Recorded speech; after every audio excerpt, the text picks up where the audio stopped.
Basic quantities और direct quantities के बारे में बात की थी और उनके यूनिट्स के बारे में भी बात की थी। आज हम लोग सप्लीमेंट्री यूनिट्स के बारे में बात करते हैं।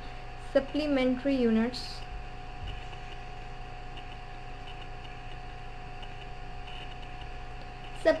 यूनिट्स वो यूनिट्स हैं जो कि ना तो बेसिक यूनिट्स होते हैं और ना ही डिराइव्ड यूनिट्स। मीन्स ये कि सप्लीमेंट्री क्वांटिटीज़ ऐसी क्वांटिटीज़ होती हैं जो ना तो बेसिक क्वांटिटी से डिराइव की जाती हैं और ना ही ये डिराइव्ड क्वांटिटीज़ के अंदर आती हैं, बल्कि ये दोनों कैटेगरी से एक अलग कैटेगरी में आती है जिसे हम लोग सप्लीमेंट्री कहते हैं। सप्लीमेंट्री क्वांटिटीज़ के जो यूनिट्स होते हैं उन्हें हम लोग सप्लीमेंट्री यूनिट्स कहते हैं। सप्लीमेंट्री क्वांटिटीज़ दो हैं और इनके दो ही यूनिट्स हैं। ये दो सप्लीमेंट्री क्वांटिटीज़ हैं, एक जो है प्लेन एंगल है और एक solid angle.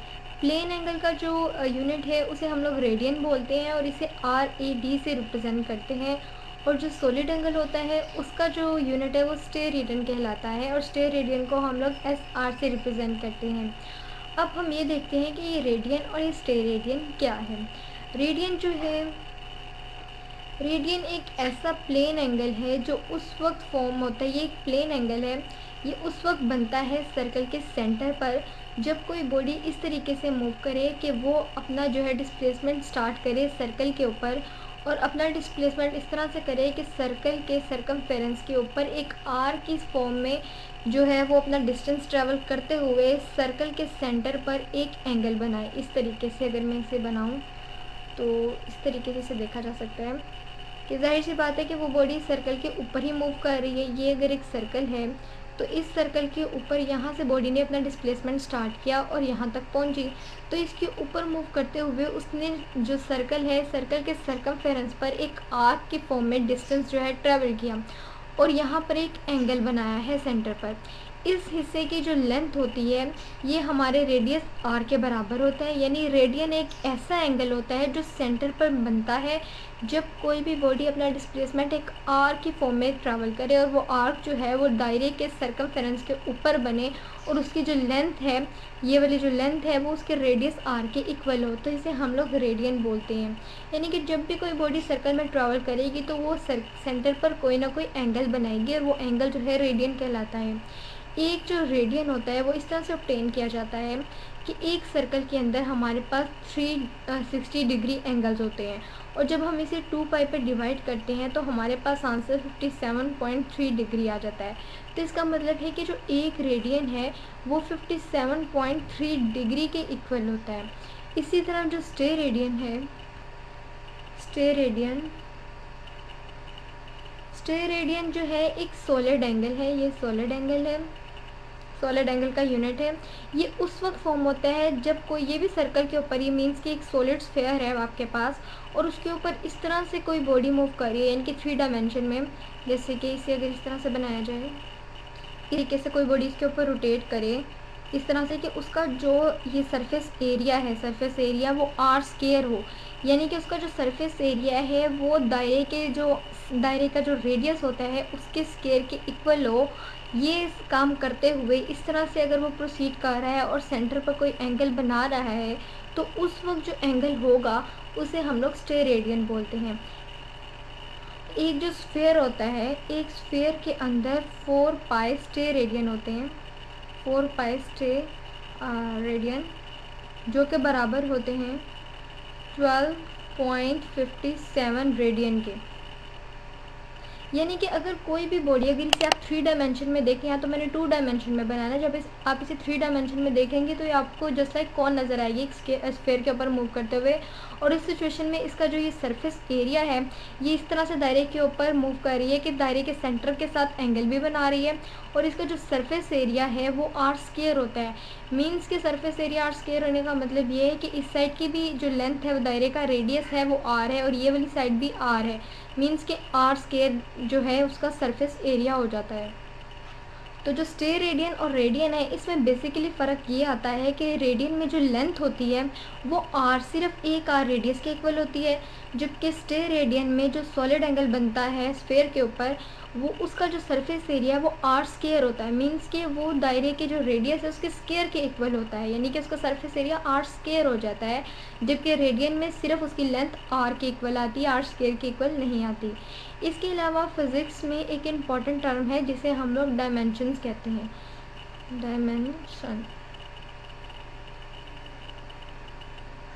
Dimensions of physical quantities.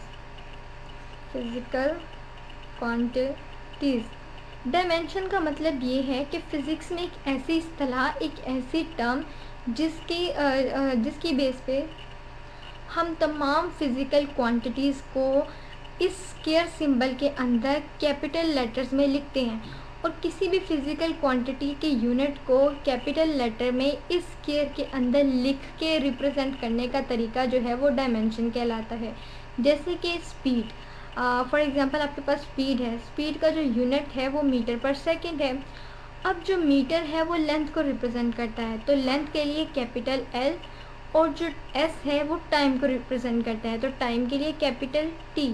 इसे अगर मैं इस तरह से लिखूँ स्क्वायर ब्रैकेट के अंदर, अगर मुझे डायमेंशन शो करनी हो तो ये एल, टी नीचे था, टी ऊपर आएगा तो टी माइनस वन, और इस तरह से ब्रैकेट क्लोज। तो इस तरह से जो लिखने का सिस्टम है इसे हम लोग कहते हैं कि ये डायमेंशंस है। मीन्स के डायमेंशन में ये होता है कि मीटर के लिए हम लोग कैपिटल एल इस्तेमाल करते हैं। जैसे कि आपको याद है कि बेसिक क्वांटिटीज़ में हमने पढ़ रखा है कि जो लेंथ है वो लेंथ का जो यूनिट है वो मीटर है, तो मीटर जो है लेंथ का यूनिट है, इसलिए लेंथ एल से स्टार्ट होता है, तो हम लोग सिर्फ एल ले लेते हैं डायमेंशन के अंदर। सिमिलरली जो टाइम का यूनिट है वो सेकंड है, तो जब बेसिक क्वांटिटी के यूनिट लिखते हैं तो हम मीटर पर सेकंड लिखते हैं, लेकिन जैसे ही इन्हें डायमेंशन में कन्वर्ट करना होता है तो ये यूनिट जिस बेसिक क्वांटिटी से हासिल किए जाते हैं, हम उन बेसिक क्वांटिटीज़ के फर्स्ट लेटर को कैपिटल लेटर में लिखकर डायमेंशन में रिप्रेजेंट कर देते हैं। उन लेटर्स को हम लोग लेते हैं सिर्फ पहले कैपिटल लेटर को और उसे इस स्क्वायर ब्रैकेट के अंदर लिख देते हैं, तो ये लिखने का तरीका हमारे पास डायमेंशन कहलाता है। अब क्वेश्चन ये है कि डायमेंशन हम इस्तेमाल ही क्यों करते हैं। डायमेंशन जो है हमें किसी भी फिज़िकल क्वांटिटी में इस्तेमाल होने वाली बेसिक क्वांटिटीज़ के बारे में एक इन्फॉर्मेशन देता है, ये पहली बात होगी। इसके अलावा हमें ये बताता है कि कोई इक्वेशन किस हद तक करेक्ट है, यानी कि करेक्टनेस ऑफ इक्वेशन बताता है। इसके अलावा किसी फॉर्मूले की करेक्टनेस भी हमें डायमेंशन के थ्रू पता चलती है। फॉर एग्ज़ाम्पल ये देखने के लिए कि डायमेंशन किस तरह से प्रूव करती है कि कोई फार्मूला या कोई इक्वेशन राइट है, हम एक एग्जांपल ले लेते हैं। लेट्स से कि जो टाइम पीरियड है पेंडुलम के लिए वो 2 pi under root m divided by k है। लेट्स से कि ये हम लोगों ने एक एग्जांपल ले ली। अब टाइम का यूनिट अगर देखा जाए इस लेफ्ट हैंड साइड पे तो सेकंड है, और अगर राइट हैंड साइड की बात करूँ तो 2 पाई हमारे पास कांस्टेंट है। इस कांस्टेंट के साथ ही जो एक अंडरवुड है, इस अंडरवुड में मैस है, मैस का यूनिट हमें मालूम है कि हमारे पास kg है, और नीचे हमारे पास k है। आपको याद होगा जब हम लोगों ने स्प्रिंग के बारे में स्प्रिंग का टाइम पीरियड निकाला था तो वहाँ एक बात मेंशन की गई थी कि जो k है वो k जो है वो न्यूटन पर मीटर के इक्वल होता है। न्यूटन पर मीटर जो है वो k का यूनिट है, यानी कि k जो है स्प्रिंग कांस्टेंट होता है और स्प्रिंग कांस्टेंट का जो यूनिट है वो न्यूटन पर मीटर होता है। अगर मैं इसका भी यूनिट यहाँ पर लिख लूँ न्यूटन पर मीटर, तो आगे मेरे पास यहाँ पर सेकंड आ जाएगा, ये 2 पाई अंडरवुड के अंदर जो यहाँ पर kg, और न्यूटन के बारे में आपको पता है कि जो न्यूटन है वो kg मीटर पर सेकंड स्क्वायर के इक्वल होता है, यानी कि फोर्स इंटू एक्सेलरेशन से हमारे पास ये यूनिट निकल आता है। तो अगर मैं वो चीज़ यहाँ पर लिख दूँ जैसे कि kg मीटर पर सेकंड स्क्वायर, और ये वाला मीटर जो है मैं ऊपर कन्वर्ट कर दूँ तो ये मीटर आ जाएगा। अब ये वाला पूरा का पूरा एक्सप्रेशन इससे कैंसिल हो जाएगा और ये मीटर स्क्वायर ऊपर शिफ्ट हो जाएगा। जब ये मीटर स्क्वायर ऊपर शिफ्ट होता है तो यहाँ पर स्क्वायर और यहाँ पर सेकंड है। अब ये स्क्वायर इस अंडरवुड को कैंसिल कर देता है और यहाँ पर मेरे पास सेकंड आ जाता है इंटू 2 पाई, और यहाँ पर सेकंड है। अब 2 पाई तो कांस्टेंट है, हम लोग कांस्टेंट को अगर निगलेक्ट करें तो यहाँ पर भी सेकंड और यहाँ पर भी सेकंड। तो इस तरह डायमेंशन को इस्तेमाल करने से डायमेंशन जो है हमें ये बताती है कि किस हद तक फार्मूला जो है वो करेक्ट है। अब आगे अगर मैं इस चीज़ को डायमेंशन में रिप्रेजेंट करूँ तो यहाँ पर भी स्क्वायर ब्रैकेट और इज इक्वल्स टू के बाद यहाँ पर भी स्क्वायर ब्रैकेट्स आ जाएंगी। और जो सेकंड के लिए डायमेंशन यहाँ पर इस्तेमाल की जाएगी कैपिटल टी और यहाँ पर भी कैपिटल टी। इसका मतलब है ये जो फार्मूला है टाइम पीरियड का कि T is equals to 2π√m/k time period है जो स्प्रिंग के लिए, वो बिल्कुल एग्जैक्ट है क्योंकि इसकी डायमेंशन जो है प्रूव हो जाती है, डायमेंशन बोथ साइड पे इक्वल आती है। इसका मतलब है ये फार्मूला करेक्ट है। तो इसी तरह से जो डायमेंशंस हैं हमें ये बताती हैं कि कोई फार्मूला किस हद तक करेक्ट है, कोई इक्वेशन किस हद तक करेक्ट है, और इसके अलावा किसी भी क्वांटिटी में, किसी भी इक्वेशन में, किसी भी फार्मूला में जो डायमेंशन, जो बेसिक क्वांटिटीज़ इस्तेमाल हो रही हैं वो कौन कौन सी बेसिक क्वांटिटी हैं, उनकी डायमेंशंस क्या है, ये सब कुछ हमें डायमेंशन से पता चलता है। इस तरह से आप किसी भी फार्मूले की करेक्टनेस वगैरह बता सकते हैं।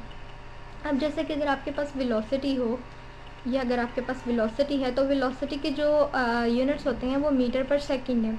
इसे अगर आपने डायमेंशन में लिखना है तो आप स्क्वायर ब्रैकेट लिखेंगे और मीटर के लिए आप यहाँ पे L लगाएंगे और सेकंड के लिए T-1 कर देंगे। सिमिलरली अगर आपको फोर्स का करना है तो आपको मालूम है कि फोर्स जो है वो न्यूटन है और न्यूटन जो है वो इक्वल होता है kg मीटर पर सेकंड स्क्वायर के। अगर मैं इस चीज़ को डायमेंशन में लिखूं तो मुझे सबसे पहले ये कर लेना चाहिए आसानी के लिए kg मीटर पर सेकंड स्क्वायर, इस तरीके से। उसके बाद यहाँ पर मुझे स्क्वायर ब्रैकेट लगानी पड़ेगी। kg चूँकि मैस का यूनिट है तो यहाँ पर मुझे कैपिटल M लिखना चाहिए। M जो है वो मीटर के लिए लगाया जाता है, मीटर जो है वो बेसिक क्वांटिटी लेंथ का यूनिट है तो यहाँ पर कैपिटल L आना चाहिए। और जो S-2 ये सेकंड है, मींस ये कि ये टाइम का, बेसिक क्वांटिटी टाइम का यूनिट है तो यहाँ पर T आना चाहिए। और जितनी पावर यहाँ पर लगी हो -2 उतनी ही पावर यहाँ पर लगा देनी चाहिए -2। तो ये मेरे पास फोर्स की डायमेंशन आ जाती है। इसी तरह अगर आपको किसी और चीज़ की, लेट्स से कि पावर की आपको चाहिए, पावर की आपको डायमेंशन मालूम करनी है तो पावर का यूनिट जो है वो वाट होता है। और आपको ये भी पता है कि जो पावर है उसका जो यूनिट है वो इस तरह से है kg मीटर स्क्वायर और S-3 इसका यूनिट होता है। अगर इसे मुझे डायमेंशन में लिखना है तो इस तरह से लिखना पड़ेगा कि यहाँ स्क्वायर ब्रैकेट्स और जो है kg के लिए यहाँ पर कैपिटल M, मीटर स्क्वायर के लिए यहाँ पे मुझे लगाना पड़ेगा L के ऊपर स्क्वायर और S-3 के लिए टाइम के ऊपर -3। तो इस तरह से आप different quantity, different physical quantities के लिए उनकी डायमेंशन इजी तरीके से लिख सकते हैं बेसिक क्वांटिटीज़ को इस्तेमाल करते हुए। हर यूनिट, हर फिज़िकल क्वांटिटीज़ जो है वो बेसिक क्वांटिटीज़ से ही बनती हैं। जितनी भी डिराइव्ड क्वांटिटीज़ आपके पास हैं वो सब की सब बेसिक क्वांटिटीज़ से बनते हैं और उनके यूनिट भी। सो इसीलिए हम जो इन सब क्वांटिटीज़ के अंदर सिंबल इस्तेमाल करते हैं वो उनकी बेसिक क्वांटिटीज़ का सिंबल इस्तेमाल कर लेते हैं और यहाँ पर इसे स्क्वायर ब्रैकेट के अंदर रिप्रेजेंट कर देते हैं। तो ये जो मेथड है ये हमारे पास डायमेंशन कहलाता है।